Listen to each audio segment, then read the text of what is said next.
Alright, so today I want to talk about why I think it's really important to minimize the amount of time you spend practicing, or at least limit the amount of time you spend practicing on any one thing. Funny side note before I start, I tried to record this yesterday, and I gave myself a little bit of a longer leash on tangents, and I think I ended up talking for over an hour, and then realized afterward that so much of it was so far off the topic it didn't even matter, especially considering how much information I feel is relevant to the topic. So this is the thing about minimizing practice time and limiting how much time you spend on any one thing. I use a timer. This is probably one of the things that, as far as a practice strategy, is one of the things that I am the most passionate about and believe the strongest in, because it was a game changer for my practice. So I'll start with a little setup and a little story on how this happened. Basically, I had gotten a gig where I needed to prepare, I think it was 12 octavos. I was accompanying 4 choirs, and I had something like 2 or 3 weeks to prepare this music. And in the middle of that, I also had a church subbing gig. So it was a lot of music all at once. And, you know, for people who are very experienced accompanists, no problem. But keep in mind, at this point in my career, you know, piano was already my secondary instrument. I had probably only been playing a total of 5 or 6 years, and almost all of that was more contemporary stuff, playing with a band and doing, you know, jazz type stuff and pop. And I had done gigs where I had to read music, obviously, and I had the background and you know, a music degree where trumpet was my primary instrument. But I just kind of stumbled into piano, and I didn't have a lot of gigs where I had to read a lot of music, and so I really did have to rely a lot on muscle memory and a lot on brute force, which is probably why I am so adamantly against those things now. I mean, I was then too, but like, it really is a major issue. But my reading was poor, and often when I was preparing for a gig, I'd only have a handful of things to prepare, and so I really could afford to sit down and just brute force practice things a little bit. Essentially, I could afford to spend 30 minutes or an hour on one piece of music. I could pick a little 8-bar section, and I could afford to spend 30 minutes on that, no problem. I would basically practice until I was just too tired to keep practicing, or I just absolutely hit the limit of how much progress I could make in that session, where I was just against the wall. I was trying to push the tempo further, and I just couldn't, and then I would move on. And it was a very inefficient way to practice it, and I just didn't realize how bad it was. So honestly, I was kind of shitting my pants getting ready for this gig. It was too much music.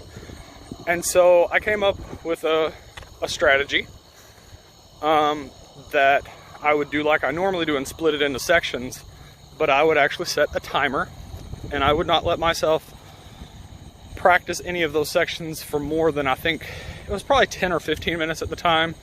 These days, I tend to stay between 5 and 10 minutes. Normally it's 5 minutes. Which, you know, I'll get on to where I think those limits should be and what it says about where you're at, hopefully later, if I can take a mental note on that. But I did this, and I was concerned, because even doing this and even using some of the I guess, panic strategies that I've told people about that I do not recommend, but like if you are absolutely in a crunch and you have to do it, I do have panic strategies for preparing things in very short times, but they are not good for your overall development, and they actually can create problems, and they're not sustainable at all. But even using those, it took me probably 3 days to get all the way through all the pieces and get back around to the first section that I had practiced. So I was very worried when that happened. And I didn't think that it would go well. So put a pin on that, and I'm gonna throw out some imaginary numbers. Let's take a little aside. When I would practice before, these are just made up numbers, I would probably start somewhere around 50 beats a minute, and then I would practice until I was maybe up to 120 beats a minute, something like that, right? But then I was basically beating my head against the wall, and then I would just have to quit, because essentially I couldn't make any more tempo progress. And then I would hit that same piece of music the next day, and when I would pick it up the next day, I was at 70 beats a minute. And for the 30 minutes of progress that I put in, why is it that I was able to get up to 120, but the next day I can barely play it at 70? And so that brings me to what happened with this gig when I had only spent 10 minutes or so on one of these sections.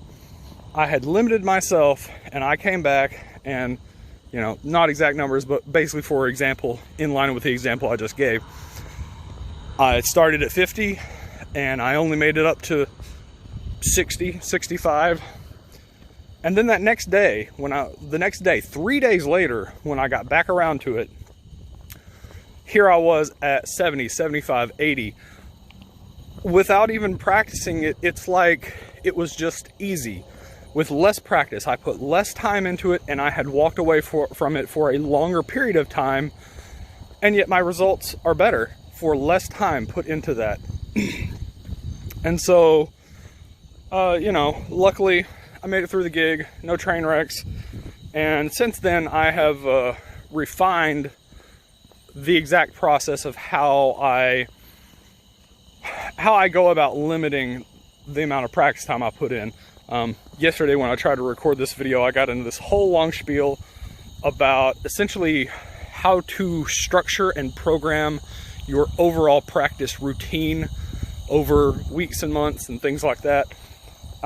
I'm just not going to get into that now, because it's too much information. It's beyond the scope of what I should probably cover here.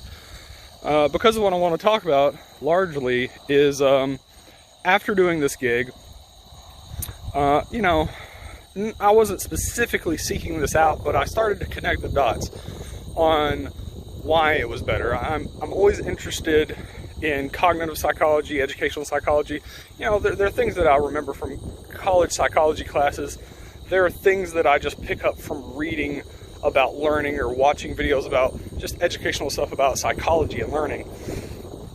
And there are a lot of study strategies that make you better, at learning, and they're pretty well researched. There's lots of really well researched stuff. Now the thing is, a lot of these strategies are really based more on memorization, but they can be adapted to long-term learning. And they do work for that, but they still have to be tweaked a little bit for how practice works on an instrument, because it's a different thing. You're not just cognitively remembering some stuff, you actually have to be pairing that with a skill, and that's a whole other ball game. There just hasn't been enough crossover research that I'm aware of yet that really digs down into how these things can be effective in music. So I'll start off by saying there's one really popular strategy that people love that I absolutely don't use because I don't see it having any place in music. And that is the Mind Palace idea, because that is purely a memorization based type of learning. That is a parlor trick level of thing. It's great for memorizing. Oh, I can memorize 100 people's names in a ballroom in a meeting in 30 minutes. And yeah, the Mind Palace thing works for just rote memorization. That sort of learning is not how music works. In music, you need to be really not memorizing, but internalizing a huge set of skills so that you can use those skills on the fly. So that is not an approach that I like. But there are two other things that basically do work really well, and they were basically at the heart of what ended up working for my time limiting strategy for preparing for that gig. It's spaced repetition and interleaving. Those are things, if you want to look into them, you know, outside of this, please do. There's tons of information out there that you can learn more about. All the research that's gone into it, strategies for how people use them, and you know, stuff like that. I'll cover a little bit of that here to explain how these work. So the concept of spaced repetition is basically, what they found is that your brain does better when it has to access the information frequently, basically letting things out of your short-term memory. I guess the takeaway that usually people bring up is that your brain is best at moving something to long-term memory when you are just about to forget it. So generally the basic strategy would be you take some pieces of information, just pick something random like memorizing the capitals of nation states or something like that, and the strategy would be to review them, and then review them 30 minutes later, and then review them 30 minutes later, and then an hour later. And then maybe you do the same thing the next day, but you spend a little more time between them, maybe every couple of hours. And then the next day, hit it once. Then wait 2 days, 3 days, 7 days, you know, whatever. And you keep ramping it up, and you're at a month before you look at them again. Right before it might start to leave your brain, you kind of refresh it. Those aren't exact numbers, but that's the premise of how spaced repetition works. So essentially, what I'm doing when I'm trying to when I'm practicing is I'm using this idea because I'm limiting the amount of time that I'm practicing, and then I'm coming back to it later. I think a bigger part of the mechanism really is, particularly in music, is that when you're working on something and you're spending a lot of time on it, you load it into your short-term memory. You know, I talked about this with the buffering video. You are loading things into your short-term memory, and you're not actually accessing anything anymore.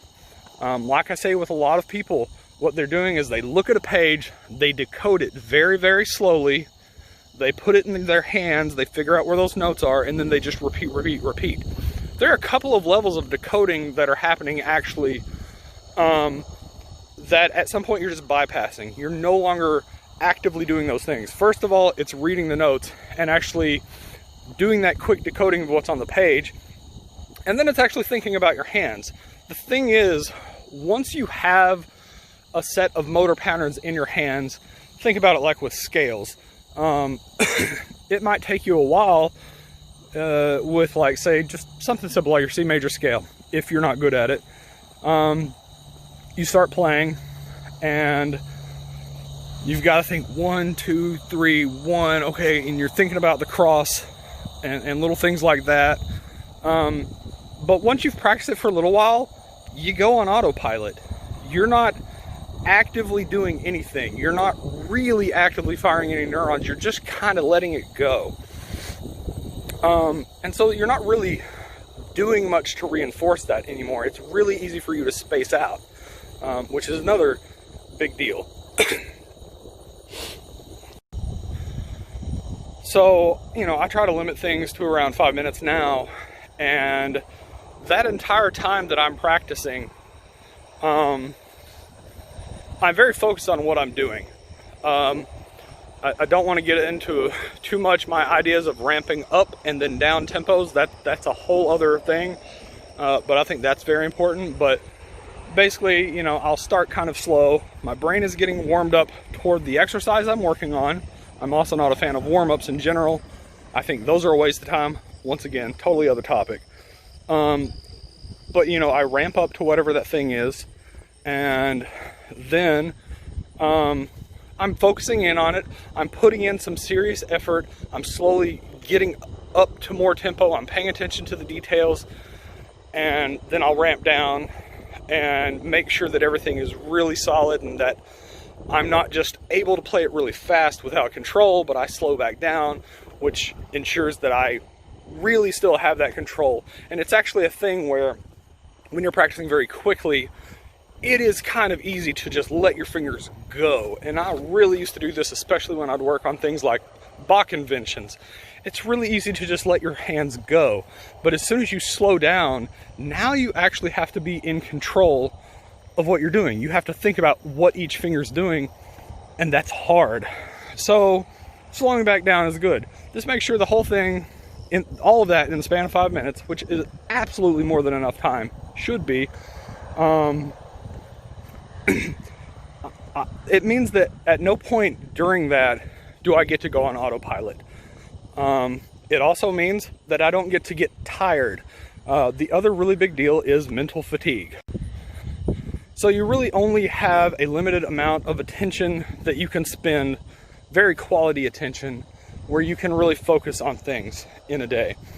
Or, you know, at piano. It's very taxing. If you're doing real practice, real hard work, you can only spend so much time doing it. And when I hear about people practicing for way more than 4 hours a day, it's usually a red flag to me that their practice is all shit, because they're just doing a lot of mindless repetition. But if you're actually working hard, it's hard. It's very difficult. So you need to make sure that, and you'll get a lot more out of practicing with a lot of focus for, you know, 30 minutes than if you practice for 2 hours without that same level of focus. And if you can practice for more time with good focus, all the better.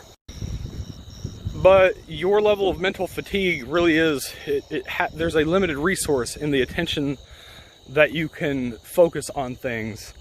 I think the way that I tend to analogize it is that it's like pouring water from a pitcher into a cup. At some point, the cup is full. You cannot fill the cup anymore. You can, however, expend more water out of that pitcher. You're emptying the pitcher, but you're not getting better results by getting more liquid into the cup. And really, you know, that's the thing that's going on here. The cup is, you know, whatever you're practicing on. So the diminishing returns are intense after a certain point, so don't bother. But you can fill several cups, and that's really the thing that I would encourage people to do. Is the other best thing about this is that if you were spending, let's say you're only working on 3 sections of music, each for 30 minutes, you're not going to cover a whole lot of music or a lot of technical stuff or whatever. You know, people spend 30 minutes on their scales or whatever. Not always a great idea. But if you're only spending 5 minutes per thing, if you're practicing for an hour and a half, if you have an hour and a half to practice, that's 15 different things that you can cover. And realistically, they all benefit a ton because you're basically filling empty glasses. You're not just spilling water on the counter. Now, the thing is, I think there probably is an upper limit. I'm not sure where that is. I have gone back and forth about this a lot. It's hard for me because it is my day job and I don't get to just sit around and optimize my practice all the time toward finding that perfect whatever. mix, because a lot of times I'm having to practice in very suboptimal ways just to meet deadlines. But you know, I don't know. Once again, that's a whole thing where I could get off into how to structure the programming of your practice overall over months and days and whatever. The larger scope of your practice planning, which I don't want to get into. So the other thing that I mentioned earlier was a spaced repetition, or sorry, not spaced repetition, the interleaving. So you can go between different things. Now, I don't necessarily recommend interleaving for normal practice, because I think in most situations you are better off. Interleaving would be like if I was practicing, if you're studying something like math, science, and history, and so you spend 10 minutes on each and then you cycle back around. So math, history, science, math, history, science. So you're hitting math more than once.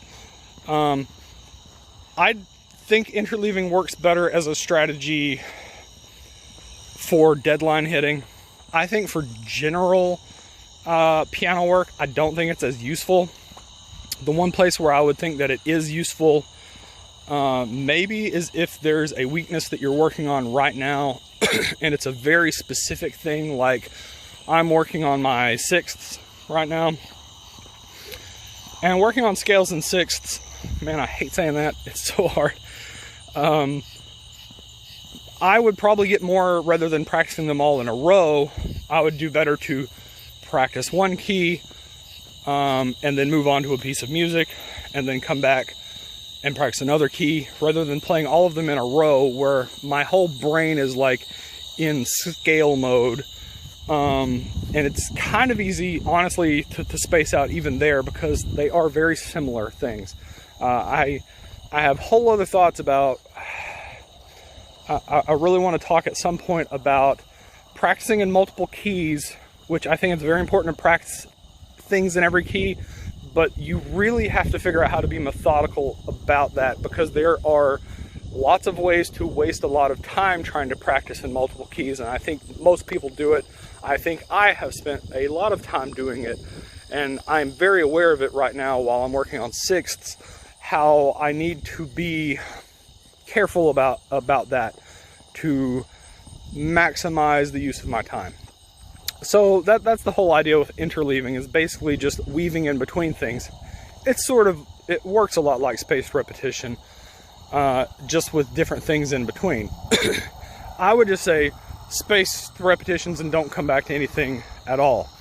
Now, the other thing about spaced repetition, when I explained how the general concept works, and over time you put larger spaces in there before you come back to things, that really does start to veer into the territory of setting up your practice schedule. The problem is that it's just super individualized. I think that the important takeaway here is that people need to be self-aware of these things. There are things that when you were first working on them, they probably are more valuable to be doing daily. And then there are things that when you're better at them, absolutely don't do them daily. I guess the best example of this would be something like scales. At some point, you're going to have all of your scales pretty fast, and you're going to be in pretty good control. But I see a lot of people, they've been playing for 10 years, and they still hit their scales every day. Sometimes they still hit all of their scales every day, in every key, for 4 octaves. What a fucking waste of time. If you want to hit all of your scales, they at least do some variations. And I'm not just talking about octaves, sixths, and thirds, or tenths, or anything like that. I'm talking about like some serious variations. You know, doing different sequence patterns, and anyway, that's a different thing. But basically, you don't need to be hitting those things all the time. Now, my scales have weakened because I basically have hit them 0 times in several years. And I don't know that that's a good thing. Most of the practical stuff, the practical scale speed is I retain it through music that I practice. Basically, it comes down to the point that it's not relevant to anything I'm doing practically. But I do wish that my scale technique was a little tighter. And it probably would be worth me revisiting my scales at least, you know, once a month or something. You know, at one time, it took me, I think, 3 minutes to get through all 12 keys, all the major keys, 2 octaves, 3 repetitions each. 3 minutes to do all of that for all those keys. So, you know, I had fast scales. I could do the same thing with minors. But I was honestly playing them too much. It wasn't necessary. Anyway, that's not really relevant. Yeah, these days I limit my, I tend to limit myself to 5 minutes for working on something. So I was kind of thinking about this earlier, about what's the difference between why would some things be 10 minutes or 15 minutes back in the day, and why am I settled on 5 minutes now? And sometimes even as low as 3 minutes, honestly. I was doing some stuff earlier, I think scales in thirds, where I was only spending 3 minutes for each thing I was working on. And so basically I think 5 minutes shows you that if you're able to make good solid progress with focus in 5 minutes, that shows you that you're in the sweet spot for whatever technical thing you're working on, or it shows you have picked an adequate length of a piece of music, that the piece of music is not too difficult. I would say if you're a person who isn't making headway on the music in 10 minutes, if you need 15 minutes, and Jesus, if you need 30 minutes, that's too hard for you. And that is, it's frustrating because I feel like this is almost always my answer. Play easier music, people. Like, that music is too hard for you. If you need 30 minutes to make any progress, it's too hard. It is too hard. And I use that tempo ramping up thing. And basically, my rule of thumb is if you cannot read down a piece of music, sight read it down at about roughly half the tempo for most of the song or the piece. I know there are people who are going to get all fussy about that. That piece of music is too hard for you. And I mean, people think that's insane. Well, they think it's insane because they don't want to think that they shouldn't be learning some fucking Chopin ballade. That's because they want to learn that piece and they don't want to think it's too hard. Or they're a rank beginner trying to learn Für Elise because they believe that's a beginner piece. It is not a beginner piece, okay? Like, even just the arpeggios in the left hand are not easy for a beginner. Not to mention the actual fast, difficult section that everybody skips. So you really just should be, almost everybody should be working on easier music than they are if they want to be making developmental progress. And, you know, I do notice this when I'm working on things, because for gigs, a lot of times I'm playing things that are beyond a good rate for my developmental progress. Luckily, these days, I have finally caught up to where almost everything that I have to work on for a gig sits right in the sweet spot. Either for my sight reading practice, or it's perfect in that developmental process thing. But, you know, that's me having to do this because it's my job. But for most people, you're not in that place where you have to play the super hard piece of music. And I know you want to right now, but you probably shouldn't be. You should pick something easier. So, like I'm saying, really it should probably fall into, you should be able to make dramatic progress on a piece of music in 5 to 10 minutes. And the other thing is, I guess I have to talk about sort of the psychology of how your brain tries to trick you. We all want to keep going when we're practicing on a section of music. And it's because it feels good. Like, we don't like to practice slowly because that doesn't feel good. But as we speed it up, and now we have it at this tempo, and it, you know, If you're practicing music that's too hard, maybe it took you 30 minutes to get there, and oh, now it kind of sounds like the song, and so you just want to keep going and you want to keep repeating it because it feels good. There's a dopamine hit there because it's satisfying.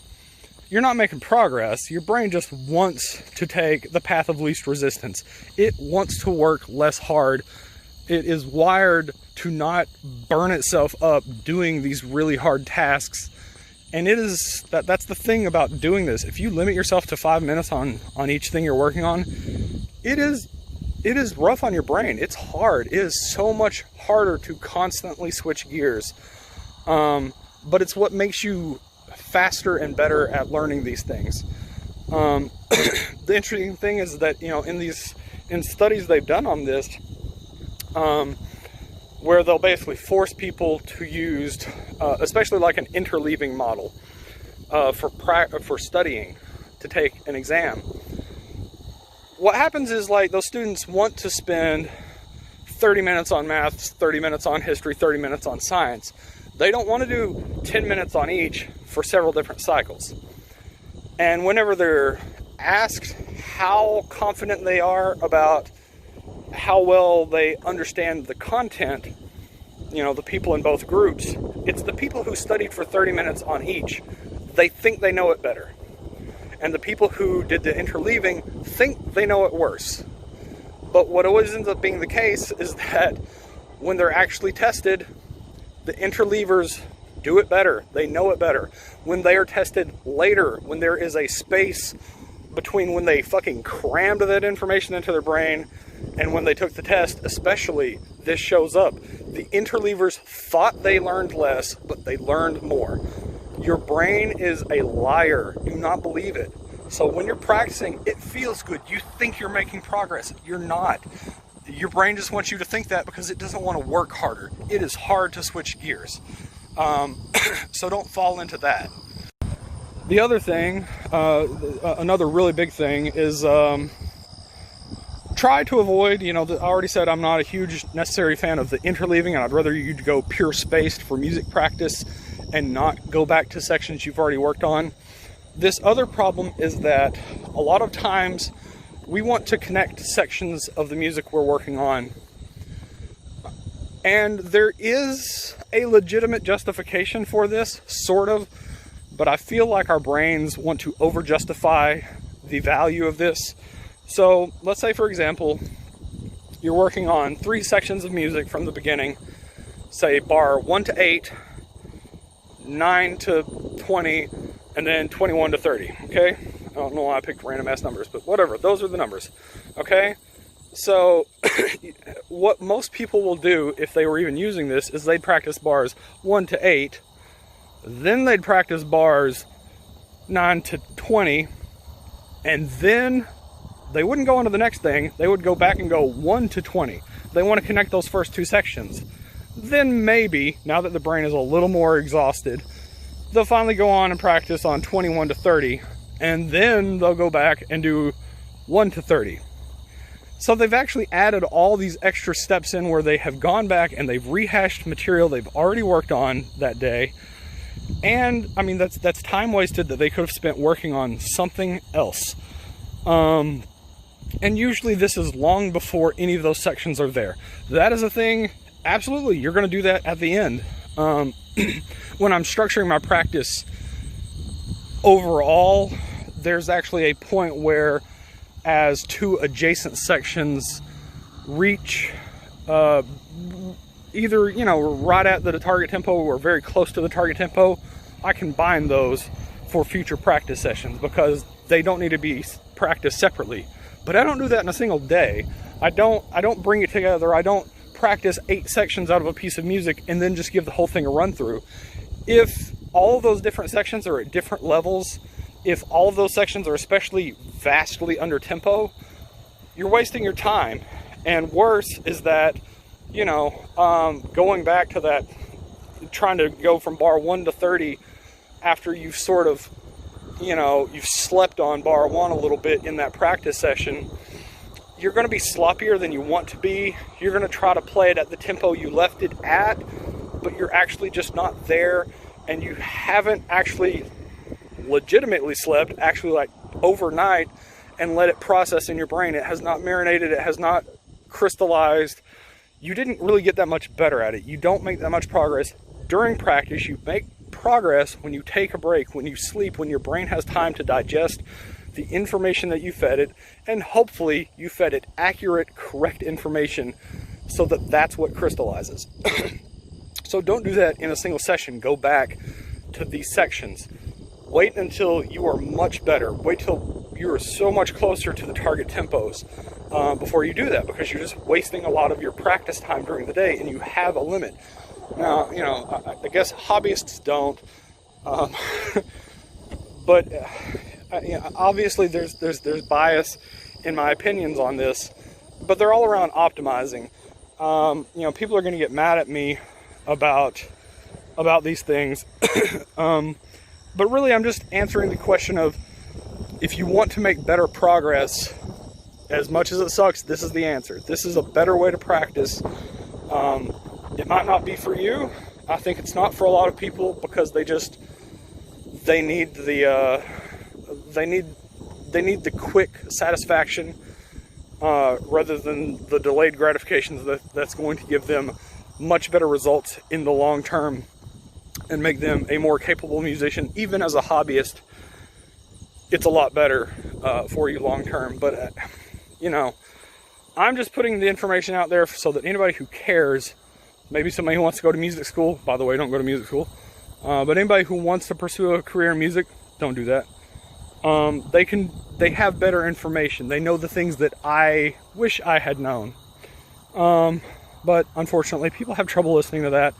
And I was that guy when I was young. I made all the mistakes, and I didn't listen to people who would have known, because it's really easy to discount the opinions of people with experience when you would prefer to hear opinions that align with your own. I mean, we do that with everything. People tribalize mentally, that they want to believe what they want to believe.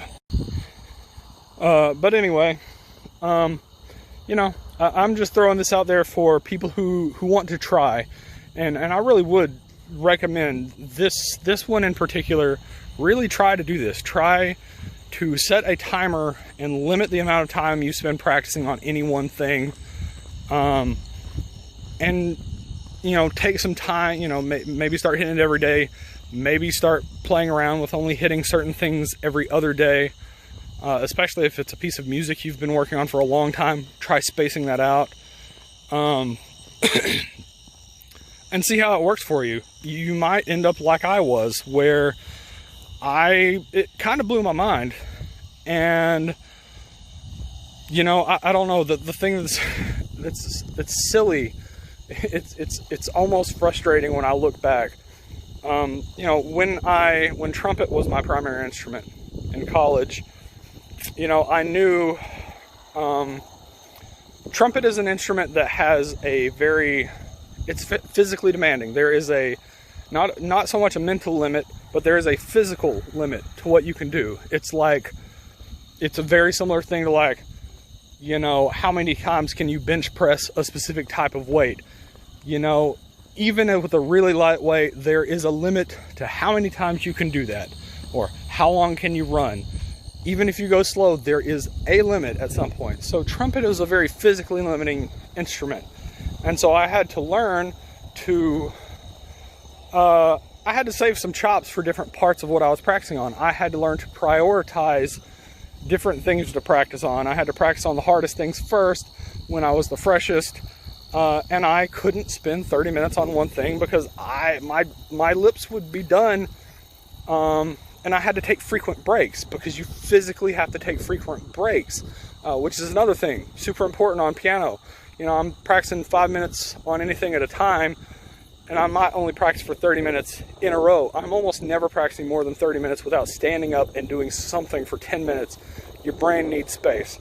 But no, that was a physical requirement on trumpet. And I remember when I started practicing piano, I loved that there was no physical barrier. I could practice infinitely, and honestly, it was a stupid thing. It was the wrong thing to do. Due to the physical limitations of trumpet, I was forced to practice more efficiently. I was forced to have better strategies.